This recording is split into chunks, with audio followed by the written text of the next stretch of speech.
श्री सुखदेव जी कहते हैं कि ये उस समय की बात है जब लाखों राक्षसों ने, असुरों ने, दैत्यों ने राजाओं का रूप धारण करके पृथ्वी में आतंक मचा रखा था।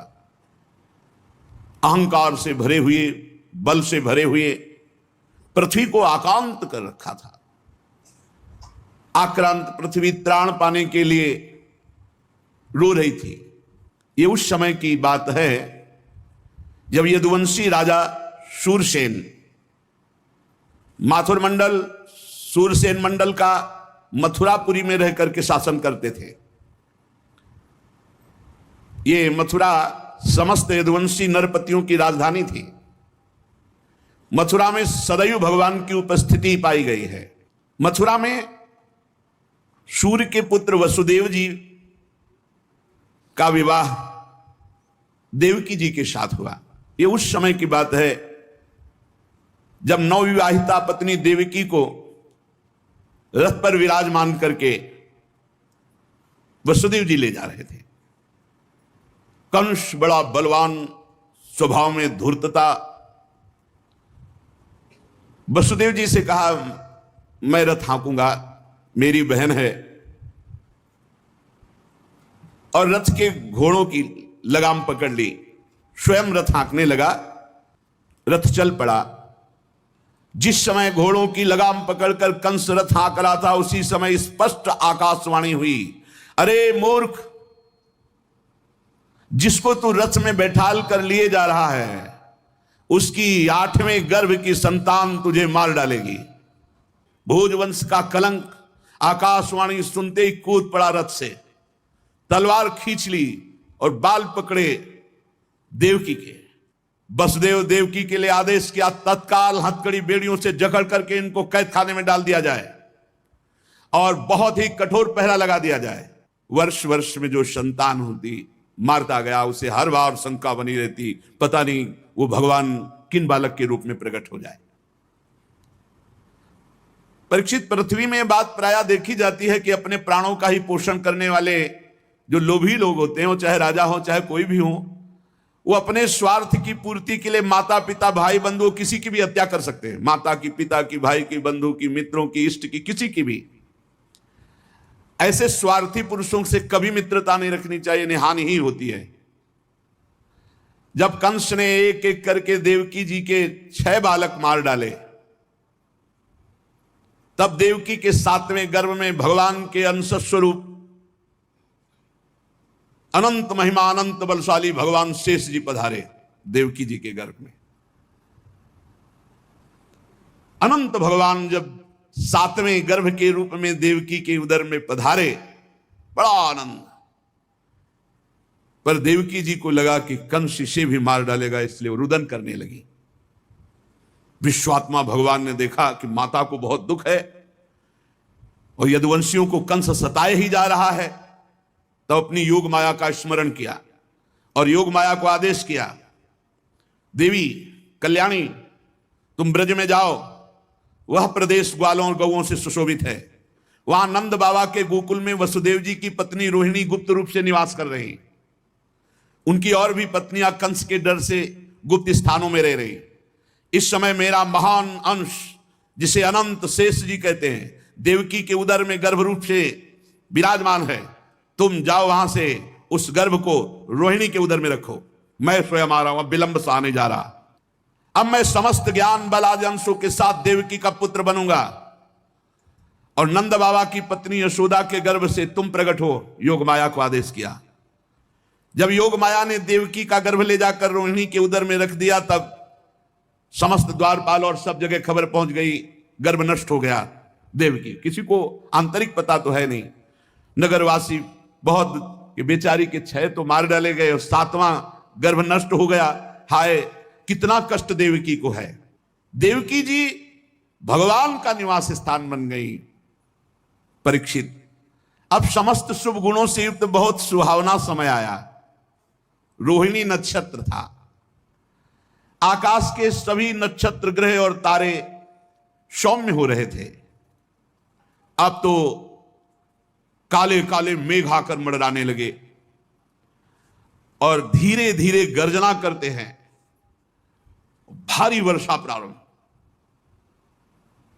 जन्म मृत्यु के चक्र से छुड़ाने वाले जनार्दन भगवान का अवतार समय निशीत रात के 12 बजे। उसी समय सबके हृदय में विराजमान भगवान देवरूपिणी देवकी के सामने प्रकट हुए। श्री भगवान ने कहा, देवी, स्वयंभू मनवंतर में जब तुम्हारा पहला जन्म हुआ था उस समय तुम्हारा नाम था प्रश्नी और ये वसुदेव श्रुतपा नाम के प्रजापति थे। तुम दोनों के हृदय में बड़े ही शुद्ध भाव थे। जब ब्रह्मा जी ने तुम दोनों को संतान उत्पन्न करने की आज्ञा दी तब तुम लोगों ने इंद्रियों का दमन करके उत्कृष्ट तपस्या की। तुम दोनों ने वर्षा, वायु, घाम, शीत, उष्ण आदि काल के विभिन्न गुणों को सहन किया और प्राणायाम के द्वारा अपने मन के मल को धो डाला। तुम दोनों ने सूखे पत्ते खाकर फिर हवा पीकर केवल तपस्या की। अभीष्ट वर प्राप्त करने की इच्छा से मेरी आराधना की। कितना कठिन तप! मुझ में चित्त लगाकर ऐसा परम दुष्कर घोर तप करते हुए देवताओं के 12,000 वर्ष व्यतीत हो गए। पुण्यमयी देवी, उस समय मैं तुम दोनों पर प्रसन्न हुआ क्योंकि तुम दोनों तपस्या, श्रद्धा, प्रेममयी भक्ति से अपने हृदय में नित्य निरंतर मेरी भावना की थी। जैसा मैं आज तुम्हारे सामने प्रकट हुआ हूं ऐसा उस समय भी प्रकट हुआ था और तुमसे कहा वरदान मांगो। तब तुम दोनों ने कहा आप जैसा पुत्र मुझे चाहिए। तो मेरे जैसा तो सिर्फ मैं ही हूं, तो मेरे जैसा पुत्र, तो मैंने ये वरदान दिया कि मैं ही स्वयं तुम्हारा पुत्र बनकर आऊं।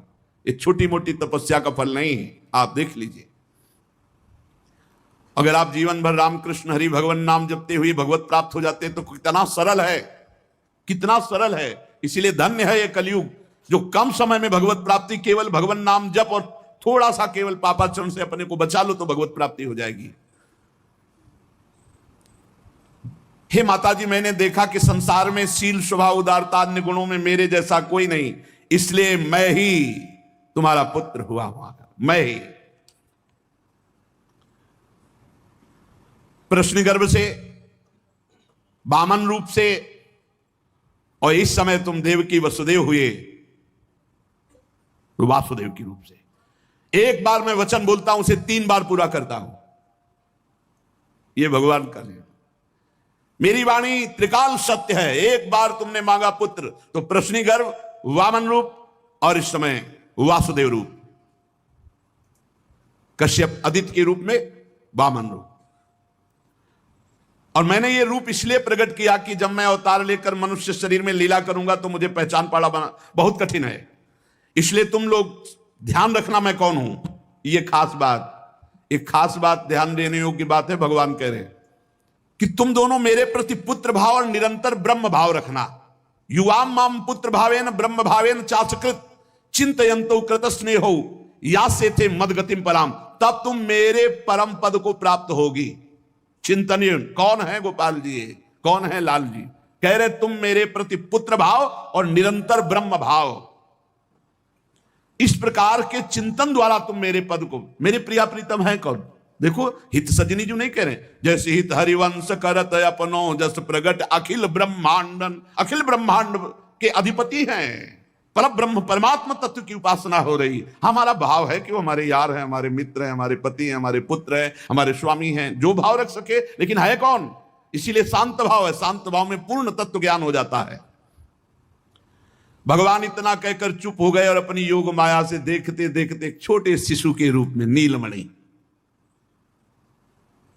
वसुदेव जी ने देखा कि भगवान तो बाल रूप हो गया। अब तो और डर लगा, कहीं कंस को पता चल गया और तलवार लिए हुए आवे, कुछ अमंगल करे। बहुत घबरा गए और भगवान ने कहा कि मुझे गोकुल पहुंचाओ, नंद बाबा के यहां सुधा मैया के पार्श्व में सुला के आओ। मुझे, तुम्हें डर लग रहा है, मैं मारूंगा इसे, पर अभी मुझे पहुंचाओ वहां।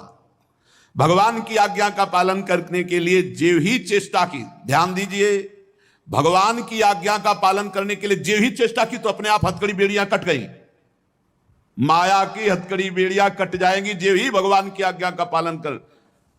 और बड़े बड़े दरवाजे, कोई 1-2 नहीं थे, कई दरवाजे थे कंस के कारागार के। फटाफट सब ताले टूट गए, दरवाजे खुल गए। अद्भुत चमत्कार।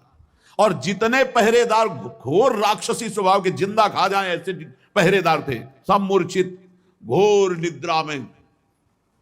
अब हथकड़ी बेड़ी कट गई, लाला को लेकर के चले। उस समय घोर बादल छाए हुए, अंधेरा, कुछ दिखाई नहीं दे रहा। कितना कष्ट में जीवन भक्त। अब सोचो, अभी अभी तो प्रकट हुए हैं और अभी अभी त्याग करने जा रहे हैं, अभी अभी त्याग करने। इधर समस्त द्वारपाल सब सोए हुए हैं, वसुदेव जी भगवान को लेकर। वर्षा हो रही, पीछे पीछे गुप्त रूप से शेष भगवान फण धारण के, मेरे प्रभु को बूंदे ना लगे। जब वो लीला कर रहे, वसुदेव जी को पता नहीं कि पीछे शेष भगवान फण धारण किए। वो तो बस चिंतन में चले जा रहे हैं, कैसे वहां जाएंगे, कोई जान ना जाए कोई। और वहां पहले ही योग माया ने पूरी व्यवस्था करी, पूरा का पूरा परिकर सब बेहोश है नींद में, किसी को सुध नहीं है। केवल यशोदा मैया को प्रारंभ में इतना था, कुछ हुआ और बेहोश हो गए। क्या हुआ ये निर्णय नहीं हुआ। पूर्ववासियों की समस्त इंद्रिय वृत्तियों की चेतना हर ली, सब अचेत हो गए। इतनी मोटी जंजीरें लगी हुई थी, ताले लगे हुए थे, जेल के साथ टूट गए।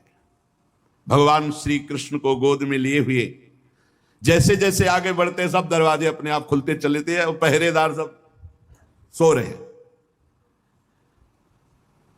बादल नजदीक आकर मानो बरस रहे हो, ऐसे लटक लटक के बादल। शेष भगवान अपने फणों से जल को रोकते हुए 1000 फण धारे पीछे पीछे चल रहे। यमुना जी ने देखा कि प्रभु पधार रहे, तो पहला चरणामृत तो हमारे अधिकार बनता है। अरे जिनके चरणों का ध्यान बड़े बड़े महापुरुष शिव आदि करते हैं, आज वही प्रभु मेरे पास आ रहे हैं। आनंद में भर गई यमुना जी और उफान।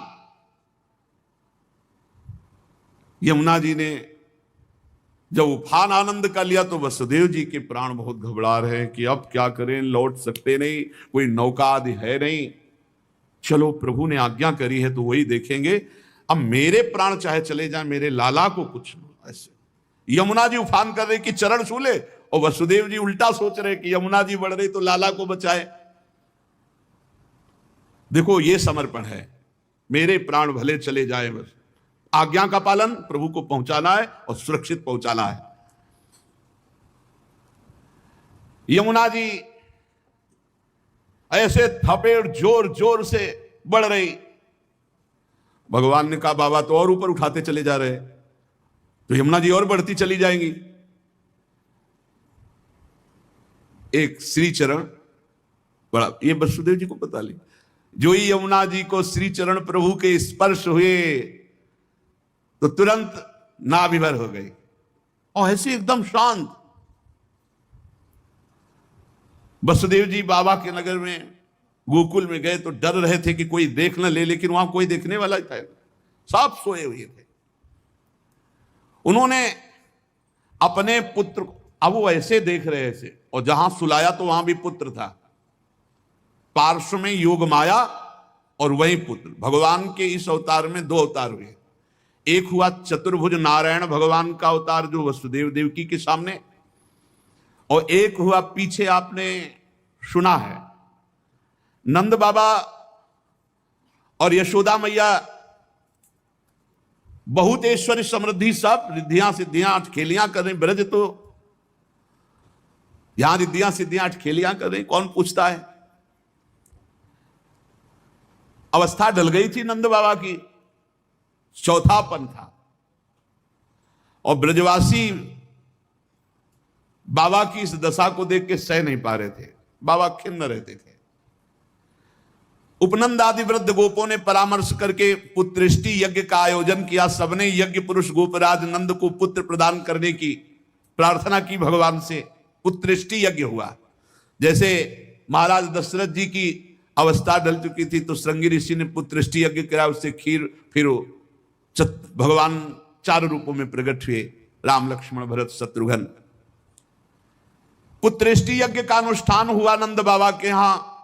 अब उच्च कोटि के ब्रह्म ऋषि वेद ध्वनि आकाश में मुखरित हो रही थी।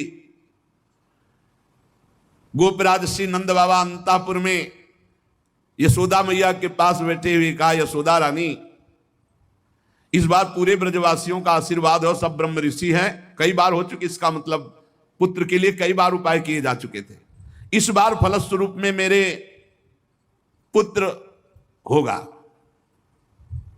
मन में बड़ी कामना है, मेरा विश्वास है ये जो यज्ञ हो रही चूंकि ब्रजवासियों का आशीर्वाद है और ब्रह्म ऋषि जन बड़े महिमाशाली हैं, पर मेरे मन में एक उदासी छा जाती कि कर्म से ऐसा पुत्र नहीं होगा जैसा मैंने एक स्वप्न देखा है, ये कर्म जनित तो नहीं हो सकता। यज्ञादि कर्मों के सभी फल चंचल हैं और मैंने जो पुत्र देखा है वो अचल है, अविनाशी है। बड़ी आशा, पर लगता है मेरी दुराशा है क्या, वो कर्म फल से तो नहीं प्राप्त हो सकता जैसे मैंने देखा है। मैंने एक स्वप्न देखा जो आज तक तुमसे नहीं बताया, यशोदा रानी से कहा, भगवान नारायण भी उतने सुंदर नहीं जैसा वो बालक सुंदर मुझे स्वप्न में दिखाई दिया। मुझे ऐसा लगता है कि त्रिभुवन में कोई है नहीं सुंदर, एक बार जिसके हृदय में वो प्रकट हुआ उसको कोई आकर्षित कर सके ऐसा त्रिभुवन में नहीं। ब्रजराज की बात सुनकर यशोदा रानी ने कहा, सच्ची तुमने स्वप्न में देखा है? बोले हाँ। बोले मैंने तो बताया नहीं, मैंने भी स्वप्न में देखा है। क्या? बोले मैं नित्य सहधर्मिणी हूं, तुम्हारी सुख दुख की नित्य संगिनी हूं, मैं तुमसे क्या छिपाऊं। जैसे बालक की बात कर रहे हो ना, हमने तो इसलिए नहीं बताया कि आप कहोगे कि तुम्हारा पागलपन है, बिल्कुल वैसे ही मैंने देखा है। श्यामस चंचल चारु दीर्घ नयनो बालस्तवांक स्थले दुग्धोद्गारि पयोधरे स्फुटमसौ क्रीडन मया लोक्यते स्वप्नस्तत् किमुजागरः किमथ वेत्ते तन्न निश्चीयते सत्यम ब्रूहि सधर्मिणी स्फुरति किम सोयम तवाप्यंतरे। बाबा ने कहा मैंने भी देखा, दिव्याति दिव्य नीलमणि सदृश श्याम सुंदर वर्ण एक बालक तुम्हारे गोद में दुग्ध पान कर रहा है, जो चंचल नेत्र मनोहर विशाल भाल तुम्हारी गोद में स्थित देखा, वो तुम्हारा पयोधर पान कर रहा है। कैसे बताऊं, अब तो मेरी ये दशा है कि सोता हूं या जागता हूं मुझे कुछ पता नहीं चलता, हर समय बालक लगता है मेरी गोद में चढ़ रहा है, मेरी दाढ़ी खींच रहा है, कभी मैं देखता हूं तुम्हारी गोद में दुग्ध पान कर रहा है। यशोदा मैया आनंद विवल होके कहने लगी, ब्रजराज ऐसा ही, ऐसा मैंने भी देखा है, ऐसा ही देखा है, वो तुम्हारे तोंद पर चढ़े खेल रहा, मैंने देखा है ऐसा। सत्य सत्य सत्य कहती हूं, मैंने देखा, मैंने कि उसे स्तन पान करा रही हूं, पर संकोचवश नहीं बताया कहां वो दिव्य बालक और कहां मैं।